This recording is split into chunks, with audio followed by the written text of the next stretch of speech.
আমাদের নবীজির পাওয়ার সবচেয়ে বেশি হবে। কার পাওয়ার? আমাদের নবীজির পাওয়ার সবচেয়ে বেশি হবে। বলে দুনিয়াতে কি কম নেই? না, আমাদের নবীজির পাওয়ার দুনিয়াতেও বেশি ছিল, পরকালেও বেশি। সুবহানাল্লাহ। সকল নবীদের চেয়েও বেশি এবং সৃষ্টির সবচেয়ে সেরা যার মর্যাদা তিনি হলেন আমাদের নবীজি সাল্লাল্লাহু আলাইহি ওয়াসাল্লাম। তো তিনি সেই দিন সকলেই মিলে, হাদিসটাই আমি অনুবাদ করছি, হাদিসটার অনুবাদটাই আমি করে শেষ করে দিব। সেদিন সকলে মিলে সর্বপ্রথম আদম আলাইহিস সালামের কাছে যাবে। কার কাছে?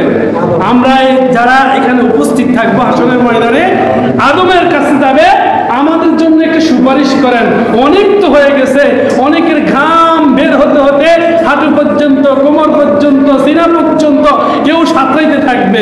তো এই অবস্থায় সবাই আদম আলাইহিস সালামের কাছে যায়। আদমের কাছে যাওয়ার পরে আদম বলবে, না আমি সুপারিশ করতে পারবো না। তারা বলবে যে হে আদম, আপনি একটু সুপারিশ করেন, বিচার দেওয়া হয় হোক, কিন্তু বিচারটা যেন শুরু করে।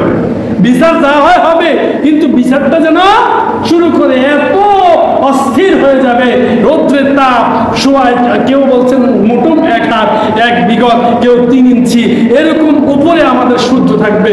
বলে না নাউযুবিল্লাহ। অর্থাৎ আমরা এর থেকে পানা চাই, কারণ আমরা আরশের নিচে স্থান চাই। বলেন আমিন।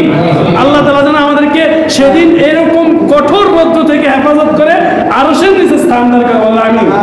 তাহলে সেদিন এভাবে করে সর্বশেষ সকল নবীদের কাছে যাবে। কেউ বলবে না আমরা পারবো না, আমরা লাস্তুলাহা, আমরা পারবো না। এক একজনের অপরাধ তুলে ধরবে যে আমি এই অন্যায়টা আল্লাহর সাথে করেছি, যদিও এটা তাদের চোখে অন্যায়, তবে আল্লাহর কাছে এটা অন্যায় না। আল্লাহ এটা মার্জিত করে দিয়েছেন, আল্লাহ তাদেরকে মাফ করে দিয়েছেন। তাহলে সর্বশেষ আমাদের নবীর কাছে যাবে, যাওয়ার পরে বলবে ইয়া রাসূলুল্লাহ, ইয়া হাবিবাল্লাহ, আপনি একটু সুপারিশ করেন, বিচারটা যেন শুরু করে।